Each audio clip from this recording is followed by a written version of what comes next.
brillante le jour, poétesse inspirée la nuit, Viviane Magnanyanguema incarne l'éclosion d'une génération qui conjugue intellect et engagement social. Originaire de Mounana, dans le Haut-Ogooué, c'est dans une famille où l'on valorise à la fois études et culture que Viviane a grandi. Je suis Viviane Magnanyanguema, je suis économiste de formation, je suis donc docteur en économie et je suis écrivain par passion parce que j'adore l'écriture poétique. J'ai passé mon bac en France parce que mon père est un diplomate de carrière. Je l'ai passé à l'Institut Sainte-Geneviève, j'ai passé le bac B. Par la suite, je suis rentrée à l'université de la Sorbonne, où j'ai fait ma maîtrise.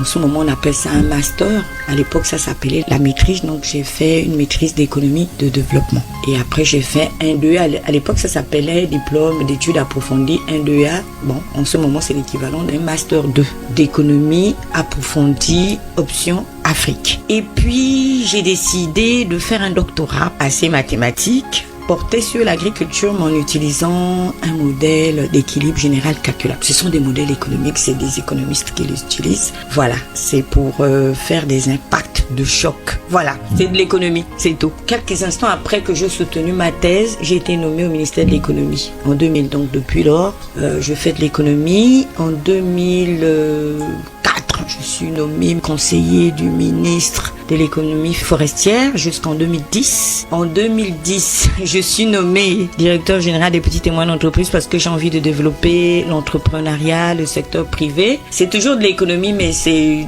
une autre forme de l'économie en fait. Et puis après, en 2015, je suis nommée directrice générale de la lutte contre la pauvreté jusqu'en 2020. 2020, je suis nommée inspecteur général des services au ministère de l'économie.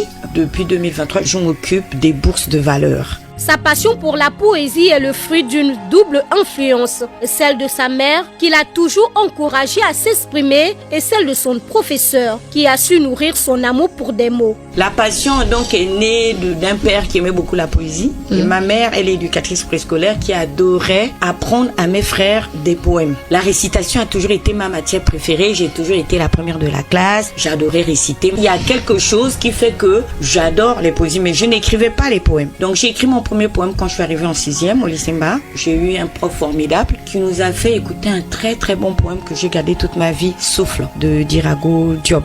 C'est un poème que j'ai beaucoup aimé et à la fin, le professeur a demandé qu'on écrive aussi un poème. Et moi j'ai écrit un poème, je pense que c'était beaucoup sur un manguier. J'ai dû dire oui, arbre de mes ancêtres, âme de l'Afrique, quelque chose. Et j'ai trouvé que tout le monde applaudissait. Et le prof est venu vers moi, me dit vous avez une âme d'écrivaine. Vous avez donné vie à un manguier. Et puis après, je suis arrivée en France en 4e. J'ai eu un coup de solitude parce que mon père s'est retrouvé au Brésil et moi, je devais vivre seule en France. J'ai commencé à écrire. Ça a donné Exil et nostalgie, ce livre. J'avais écrit, c'était des poèmes que j'écrivais, mais qui n'étaient pas publiés en fait, qui restaient dans mon tiroir.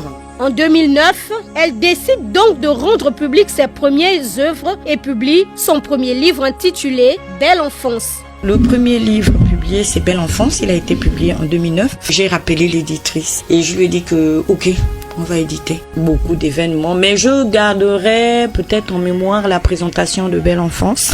Elle a eu lieu dans un hôtel très luxueux, l'hôtel Okume Palace à l'époque. Cette cérémonie avait été prise en charge par le ministre de l'Éducation nationale de l'époque, Monsieur Séraphin Mundunga, qui, en lisant le livre, a décidé de mettre au programme ce livre. Et il était accompagné du représentant de l'UNESCO et qui m'a félicité de voir que je suis économiste, mais que je m'intéresse à l'enfance. L'intellectuel au cœur lyrique totalise 3 œuvres. Je n'ai que 3 livres publiés. J'ai beaucoup de livres écrits. Je pense que tous mes livres sont magnifiques parce que tous ceux qui les lisent reviennent vers moi pour me dire mais vous faites comment pour écrire tout ça. Donc ils sont tous magnifiques. Belle Enfance restera toujours un livre parce que il relate ma belle enfance auprès d'un père qui m'a choyé, auprès d'une mère qui m'a choyé, auprès d'une Afrique ancestrale avec des terres battues où mes grands-parents m'ont choyé. Exil et nostalgie est aussi beau parce que c'est un livre où je suis en France et je pleure l'Afrique.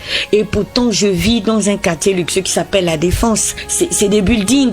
Toute la France voudrait vivre à La Défense, mais moi, de La Défense où je suis, je pleure l'Afrique. Le poète, c'est justement un remerciement à Dieu pour me rendre compte que depuis que j'écris, je ne me suis jamais réveillée un seul jour sans écrire. Je rends grâce à Dieu de m'avoir donné une plume qui ne tarit pas. Fonctionnaire, femme active, épouse, mère et poète, elle concilie parfaitement ses multiples casquettes. J'ai 5 enfants, par la grâce de Dieu, ils sont grands. Je n'ai pas eu du mal à concilier tout ça. Parce qu'en fait, la passion d'écrire, j'ai écrit très tôt. J'ai écrit de 6h jusqu'à 7h, 8h. Après, il faut apprêter tout le monde. Quand ils étaient très petits, je me réveillais toujours à 5h pour écrire. Donc j'ai toujours écrit, j'ai toujours pris un temps pour écrire.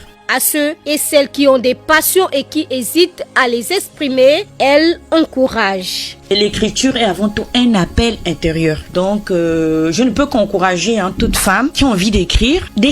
On n'est pas obligé d'être intellectuel, on n'est pas obligé d'être universitaire. C'est juste se laisser aller, écrire tout ce qu'on veut, prendre le thème qui vous plaît.